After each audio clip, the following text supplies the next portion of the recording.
And a very good morning. Welcome to Brian's Beat. It is a Wednesday, and that means it's the educational focus. And boy, are we going to focus on education. Well, I don't know if we want to call it focusing on education, but it is dealing with schools. And as I recall from last week's New Bedford School Committee meeting, the ramifications of some, I'm going to use the word alleged, bullying has led to the lack of some students not getting the teaching, the education, the mentoring that they're in the school facility to get. So we're going to talk about that during hour one of today's show. Hour two, going to focus in on a article that was sent to me just the other day regarding a school assignment that went on in another town and how that is eerily similar to what's going on in the city of New Bedford. I'm going to welcome in studio right now two courageous, kind of gorgeous too, women. One, they both start with a J too. We have a Janelle and we have a Jennifer. Jennifer Duard, Janelle Goldman. Janelle, get a little bit closer. Jennifer, get a little bit closer to the microphone. Say hello. Hello. Hello. I'm glad to have you in studio today. The original plan, I'm glad I have both of you, first of all, but the original plan was to have Jennifer come up to the microphone similar to what she did last week at the New Bedford School Committee meeting. So I'm going to start with you, Jennifer. I'm going to go over to Janelle. Janelle has a husband. Yeah, man. Janelle has a husband who also spoke last week at the school committee meeting, but apparently she filled him with the words. That's what she's telling me anyway. At any rate, we're going to hear... I actually got him started on You got him started, Gave huh? him the ideas, yes. All right. Jennifer, let's hear your story. Both of you, I believe, have children at the Swift. Correct. Swift Elementary School. Yes. All right, great. A little bit closer. Or you actually, you can make the mic come closer to you. There you go. Oh, that's nice. There you go. You can do the same if you need to. I think I'm good. Sit back, relax. All right, Jennifer, let's hear from you. So my son started complaining about a child in his classroom back in the beginning of December. So he never said that the child put their hands on him until it was December 17th. He came home and stated that he was punched. So I did receive a message from the teacher stating the child that punched my son was going to be dealt with, but I did not get a call from the school to let me know that my son was punched. Well, you just said you did from the teacher.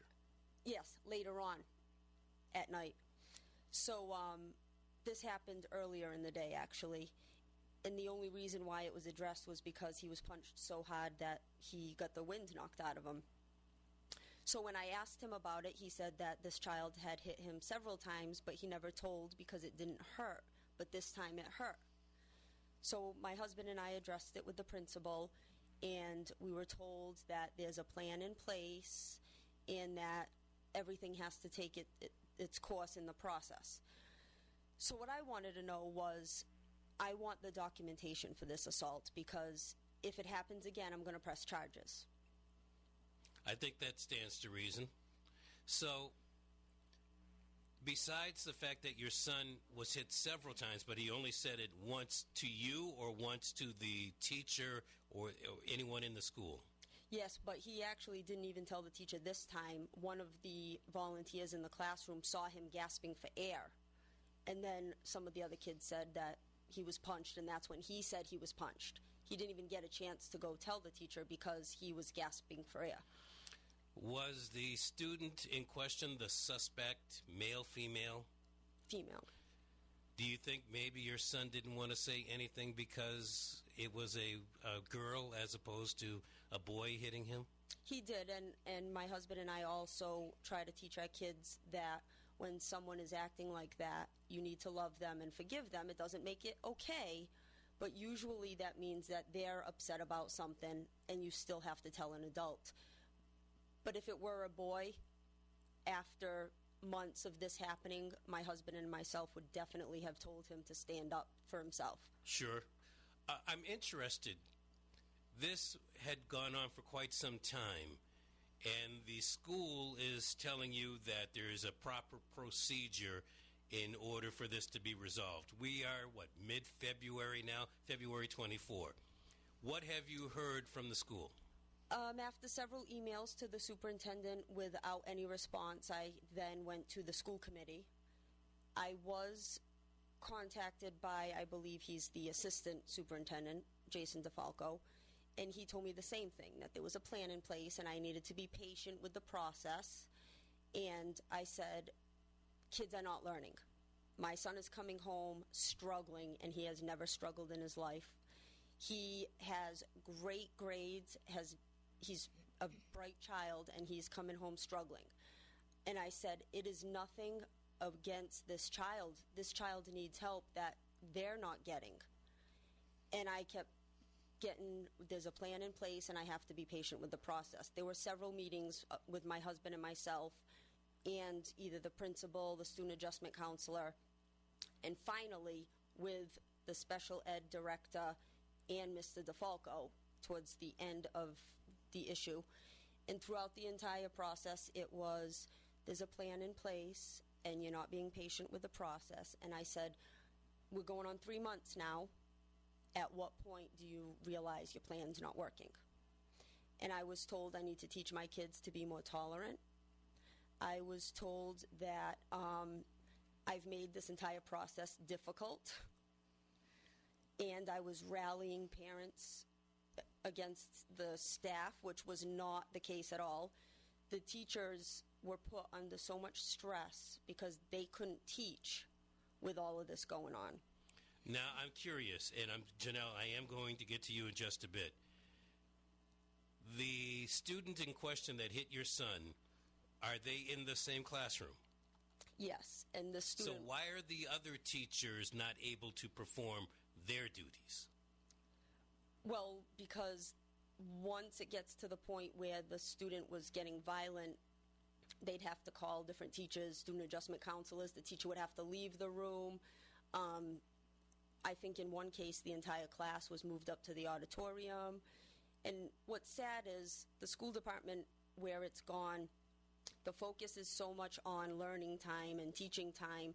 The kids don't even go on field trips anymore. They don't get to do science fairs because they're preparing for their exams, and it's teaching time, learning time, and how much learning time was taken away to deal with the issues that were happening in the class. I think that's an excellent question, and I don't know that we'll ever get an answer. You made a very passionate speech at the school committee meeting the other night. I heard you. What's the response that you received from the superintendent who was sitting there and any of the members of the school committee? She couldn't even bother to look at us, actually. But I thought that it was pretty interesting that she had a lot to say to the Standard Times, and she even stated that it was inappropriate for the parents to discuss the issues of this child. And again, my concern was never this specific child. It was the fact that this child wasn't getting the help. The administration turned this into the parents against this child, and that is not what this was about. All the children need help. The children that are there to learn need to learn. And the children that can't, regardless of why they can't, their needs need to be met. Should the student, the suspect now, student, should that person still be in the classroom? Has that person been removed from the classroom? As far as I'm concerned, I have not been contacted saying that this child has been removed. What my son says is he thinks she's suspended because nobody has said anything. But I was also told that because I'm asking my children what's going on in school every day, that I'm instigating and being hypervigilant. My concern is if I'm not asking my kids what's going on in school, I'm not a good parent. Fair enough. Janelle Goldman, good morning. Welcome to Good Brian's morning. Beat. Thank you. Your husband made a similar speech about the same child. You have a kid in fourth grade also? I do. We What's have a your daughter. story? Well, my daughter and Jennifer's son are in the same class as well as this other student we're talking about. My daughter was not targeted as much as Jennifer's was for some reason, but she observed everything, and every day she would come home from school, and I would say, how was your day? And it wasn't, oh, I did this today or I did that today. It was, oh, guess what so-and-so did today? She did this to this one, and she did that to that one, and we couldn't finish our homework directions, and we couldn't do this. And I'm like, this is going on way too much. How often do you think it went on? Every single day. Really? Every single day. Starting when? I would say starting in mid-October. Wow. So let's see. Mid-October, mid-November, mid-December. Got a little break there for a couple of weeks. Is it still going on today? It is not today, as far as I know. This student has not been there for maybe a week or so. So the days are getting better. My daughter's days are better. I'm learning what she's learning in school, so that's nice. It's nice to hear good stories about a school day. Well, it is. I am going to open up the phone lines, 508-996-0500, toll-free, 877-996-1420. I'm looking here. I have not opened it up yet, but you can still, if you would like, email me, briansbeat@wbsm.com, briansbeat, BRIANSBEAT, @wbsm.com. You know, not you guys. You don't email me. You're right here. So, Janelle. Yes. Your child was not accosted in any way, shape, or form? The only thing that she came home to tell me one day was that she was shoved. I don't believe she was targeted, but she, along with a group of children, were shoved because this particular girl wanted to make her way to the front of the line or past everybody. So she pretty much shoved everybody in her path to get where she wanted.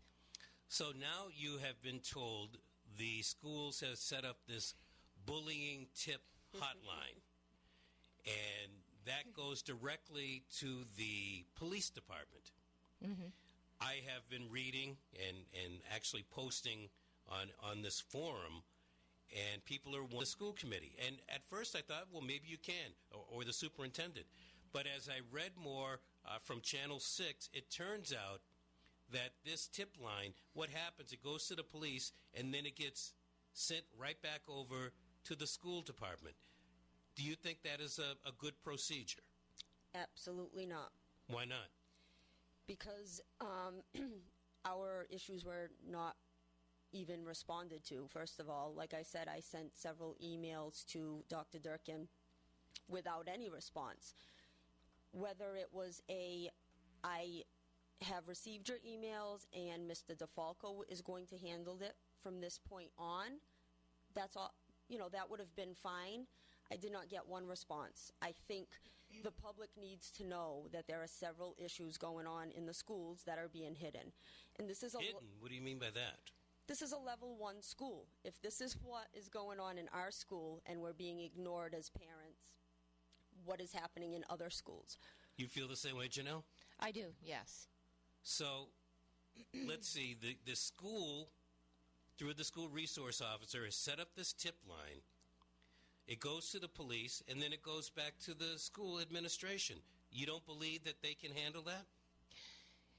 I'm not sure that they will. To be honest with you, I think it's gonna. It's not a can. I hear you say they will, as if they're going to put the effort in. I don't think they will put the effort in. Wow. They haven't up until this point put any effort in with. I mean, we're concerned parents. We have visited the PIA's office in person. And what did she say? We did not meet with her. We were told that we might get a phone call if there were any questions. You might. And we did not get any phone calls. I wrote it down somewhere because in this article... I did get a phone call. Oh, you did? Yes. From Pia Durkin. Yeah. Stating there was no school during the snow day. Oh, I'm so sorry about that. I got that call. That's right. Yeah, a lot of people got that call. I almost feel like it was an automated call. I have it written down here somewhere from the Channel 6 article. Basically, it states that, I should say ABC 6 for those that may not be familiar. It states that the schools take bullying very seriously. And I'm hearing you two, and I'm hearing that you don't really think they take it as seriously as the article says or the news story says. That word actually is frowned upon in our school. Bullying. They don't like to use that word. And in one of our meetings, we were told, my husband and I, that they don't like to use that word. So the word I used was assault when I went to the police station because I never did receive that report that I asked for. From the school on the investigation when my son was assaulted. And the police had that report, or did you have to do a report? I filed a report with them, yes. You had to file the report. Very interesting. 508-996-0500. Let's go to the phone lines. Hello, you're on with Jennifer and Janelle. Hi, I just want to say I hope a lot of parents are nodding their heads right now and understanding exactly how these women feel. This is not a district-specific thing. I think many districts cover up these type of things. They don't want to admit that they can't handle certain situations. My son in Fairhaven was severely bullied, and I, at the time, this was about 7 or 9 years ago, was not smart enough to file a report at the police station on my way home from school every day. I commend these women, and I think this needs to be aired out in the public. They don't need to release names, but the schools have to stop covering up the bullying and take care of the situation. Thank you much for your call. I'm going to take a break. Please hold on the line. I need to pay a bill or two. We've got the campaign season running. You want us to get paid, don't you? In studio with me, as you look from your radio, from left to right, would be Jennifer Duard, Janelle Goldman. Your phone calls on the Educational Focus. Hello. Hello. Hello. I'd like to commend those parents. They did the best thing for the district. There are so many unruly students who are shuffled around to different schools, some by moving, some by being moved by the school department. I was a teacher for 37 years, and they as they mainstreamed difficult children with behavior problems or learning problems, they're creating a worse situation in all the classrooms. If that's the case, what would you suggest happen to these students, the bullies? Well, I don't think the child is a bully. I think the child really needs help with the behavior, but there are so many first graders. We had to take away scissors from the whole class because of threats. Pencils, how can you take pencils away? Well, they stab each other. There is a lot going on that no one knows, and I'm glad those parents, because they're a level 1 school and they have the gumption to go forward, that they're doing the best thing for everybody all around. A lot of teachers won't say what's going on, but I was a teacher that they would put unruly students in my room, and I could handle them because I had a very good structure, and they liked me. But it's difficult to find that with new teachers, young teachers, to go against behavior as a young teacher. It's very difficult. Comes Gotcha. with experience. Thank you very much for your call. Thank you. Thank you. You're welcome. Hello. Hi, good morning. Good morning. You're on with Jennifer and Janelle. I think it's wonderful that they're speaking today. Thank you. It must be horrible for a student to get up in the morning and dread going to school and seeing a particular face of another child who they're potentially having issues with through no fault of their own. And not to go all Neanderthal, but the statement, meet me outside, on the playground at 3 o'clock is not new. Bullying is not new. What is new in this city is we have a person who you've just named Woman of the Year who won't even call you. Okay? Amen. Wait a minute. Okay. She calls when school is out. Well, and even then it's probably an automated message that she hasn't It heard. is. It was. So, and lack of services isn't just for the child who's having issues. It isn't for the child, meaning either the bully or the recipient. It's for the child who needs additional academic support. It's for the parent who needs extra resources. It's for the teacher. And the teachers are not being treated as the foundation of the New Bedford public school system, and they are. 95% of the day is discipline, and they're handed curriculum that they haven't even been properly trained on 2 days before school starts. Yep. On top of it, the schools are disgusting, okay? I was in a school last week and it was raining inside, okay? The environment stinks, okay? There's one janitor. You're wondering why it's not being shoveled? Are you serious? You know what the problem is? The Standard Times and even this radio station sometimes touting the public school system because the test score increased. It's smoking mirrors. Stop fooling yourself. It's a self-destructive system, and if you ask anybody who's worked in a school district where your Woman of the Year is, they're glad to have her gone because she watches the system fail. She puts in her own folks, and she walks away. So it's time for parents whose children aren't getting speech services, who aren't getting academic support, who aren't getting social and emotional support.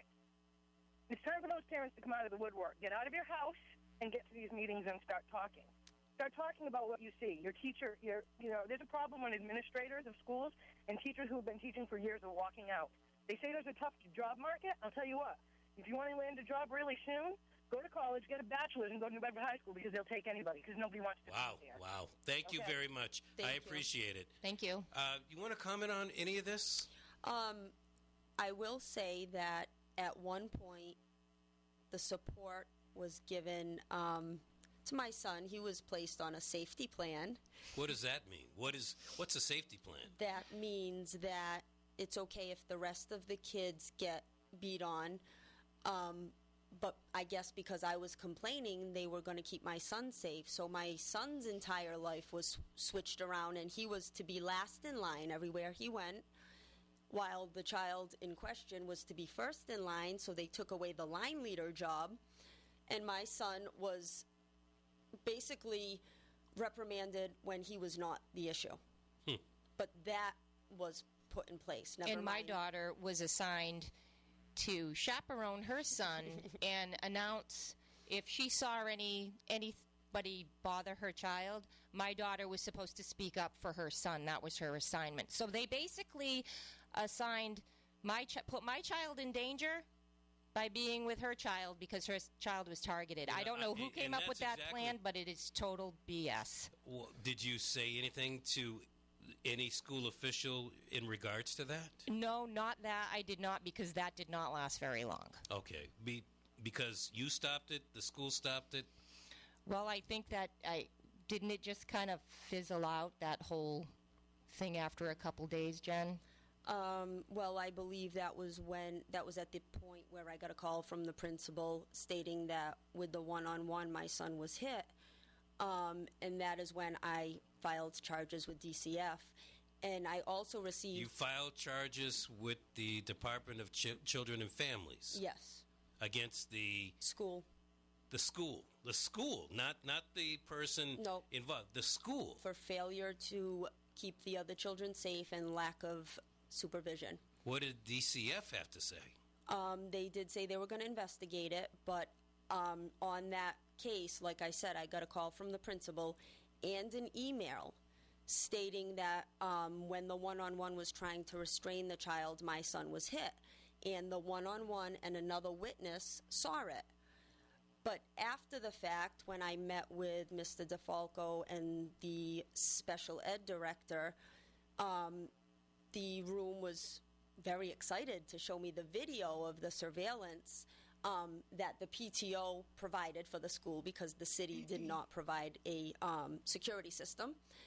And in the video, what happened was during the chaos of this child being restrained, it looked like a jacket may have been kind of brushed against my son.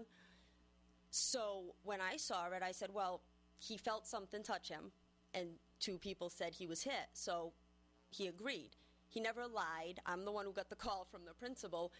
But I do think it's very sad that as a concerned parent, I'm now being talked about and whispered about, and there are actually other principals in the district that have been watching this video, and I'm being made out to be a liar. Interesting.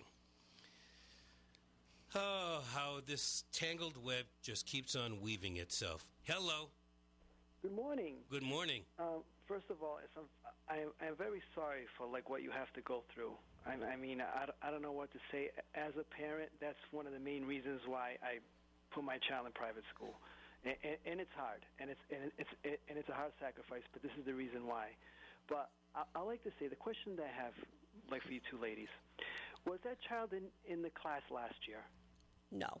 Okay, because this is an ongoing thing, because a friend of mine has a child in Pulaski, and last year this child came out of nowhere. So what that first caller says is absolutely true. They're shuffling the students around because of two reasons, I think. Because of the disturbance, and they're trying to put them supposedly with better peers, positive peers, so they'll behave better, and also because of test scores. Because the schools that are failing, they're separating the kids. So that test score will go up higher, so the level will go up higher in the school. So they're putting them in like Winslow and like Pulaski and like your school. And what that does, it brings your scores down a little bit, but not as much that the state will take it over. See, they're playing the numbers game. They're playing the numbers game, and people have to know what's going on. So just like your other caller said about the smoke and mirrors, it is smoke and mirrors, because I know educators in the system that tell me this is what's going on. Mm-hmm. Thank you for your call. I do appreciate it. I don't know about you, but I am hearing things today that, my head always spins anyway. It is now going counterclockwise. Hello. Good morning. How are you? I am. You? I'm doing okay. Bring it on. My name is David Goldman. I am the husband of Janelle. And what I wanted to say, what I was trying to get across at the school committee meeting was, what is the evaluation plan? What are the protocols? What are the guidelines? When do they expedite them? When it becomes a little bit more than bullying and it becomes violent. Now, the student in question had some violent outbursts, one in which she bit an adjustment counselor. At that point in time, your protocols, your guidelines, and everything that you've tried to follow need to go out the window, and you need to expedite to get the student the help that they deserve, and to make sure that the other students are witness to this and don't get disturbed. The problem I have with the entire system is, like everybody is talking about, is the numbers game. You cannot continue to play a numbers game at the expense of the children who are your numbers, who are your flagship students. That's where I think everybody needs to rally around, for a lack of a better word, and be more involved. Unfortunately, we have a situation where even at the school committee meeting, there are parents there, but there's not enough. Sometimes when the voice grows so loud, the people who are in charge realize that they do work for us, and it's not the other way around. And well, I'd like to see that day come with any form of government. David Goldman, I did see you speak at the school committee meeting last week. What was the response that you received from the members of the school committee and the superintendent? I was reached out to. I actually reached out to a member of the school committee, and I had a favorable response, and we had some dialogue back and forth with different ideas.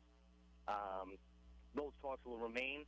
I have not heard from the superintendent. The only thing I heard from the superintendent was her response in the State of the Times, which I didn't get a chance to rebut. But the thing is she says it was inappropriate to bring this up at a school committee meeting. Well, it wouldn't have been brought up at a school committee meeting if we all would have been called or somebody would have gotten back to us and let us know what was going on. That's what we were trying to focus on. Amen. What is the plan? What are you planning on? What's the plan here? The problem is this, the department can complain that there's not enough parental involvement, but then when they do get involved, you can't cherry pick which topics they're going to talk about. So if they're going to say we have a plan in place, then you need to be forthright with what that plan is. You just can't tell us there's a plan because it doesn't look like a lot of people believe when you say something, people are automatically going to believe it. David Goldman, I thank you for calling in. You must be thinking great things about your wife today. You didn't even know she was going to come on the radio. I did not, and I'm a lucky guy, but that's my wife is an excellent mother. Jen is an excellent mother, and there are plenty of excellent mothers and fathers in the school system who I think just feel their voice won't be heard. But they need to realize if they show up and if they express their concerns, call the school committee, and keep pressing the issue, it won't go away. It will be resolved. Thank you much, David. I appreciate the call. Thank you. Thanks, hon. Come on. This is radio. Come on.